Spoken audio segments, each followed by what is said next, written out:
நீங்க இன்னும் Tamil tips page சேனலை சப்ஸ்கிரைப் பண்ணலன்னா உடனே சப்ஸ்கிரைப் பட்டனை கிளிக் பண்ணி சப்ஸ்கிரைப் பண்ணிக்கோங்க. இந்த சேனலோட அப்டேட்ஸை நீங்க மிஸ் பண்ணாம பார்க்கணும் அப்படின்னு நினைச்சீங்கன்னா பக்கத்துல இருக்க பெல் ஐகானே கிளிக் பண்ணிக்கோங்க.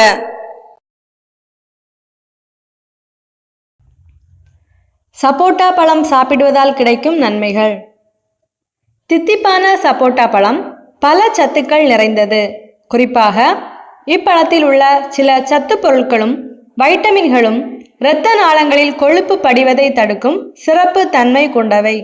ஒரு 100 கிராம் சப்போட்டா பழத்தில் புரதம் 1 கிராம், கொழுப்பு 0.9 கிராம், நார்ப்பொருள் 2.6 கிராம், மாவு பொருள் 21.4 gram, calcium 2.1 milligram, phosphorus 27 milligram, இரும்பு சத்து 2 milligram, riboflavin 0.03 milligram, niacin 0.02 milligram, vitamin C 6.1 milligram என்ற அளவில் சத்துக்கள் உள்ளன.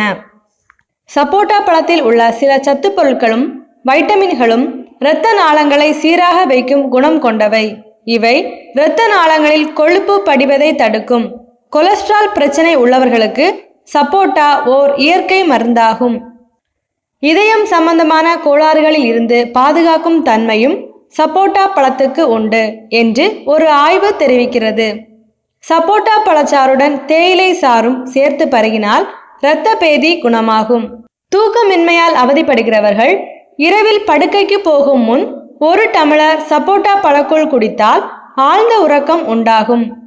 மேலும் ஆரம்ப நிலை காசநோய் உள்ளவர்கள் சப்போட்டா பழக்கூழ் குடித்து ஒரு நேந்திரன் வாழைப்பழமும் தின்று வர காசநோய் குணமாகும். மூலநோய் உள்ளவர்களுக்கு, குறிப்பாக இரத்த மூலம் உள்ளவர்களுக்கு சப்போட்டா பழம் எளிய இயற்கை மருந்து.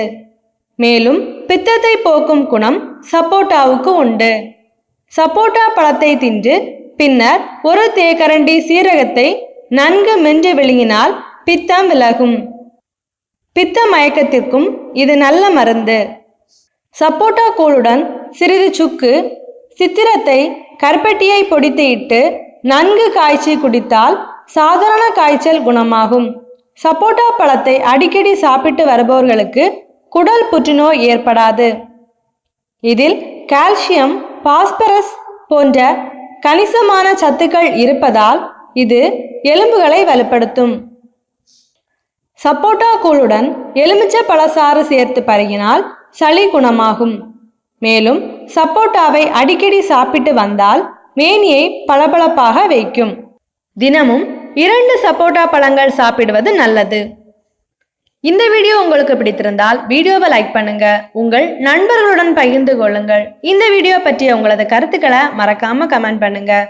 அடுத்த வீடியோ பார்க்கறதுக்கு முன்னாடி தமிழ் டிப்ஸ் பேஜ் சேனலை சப்ஸ்கிரைப் பண்ணுங்க. நன்றி.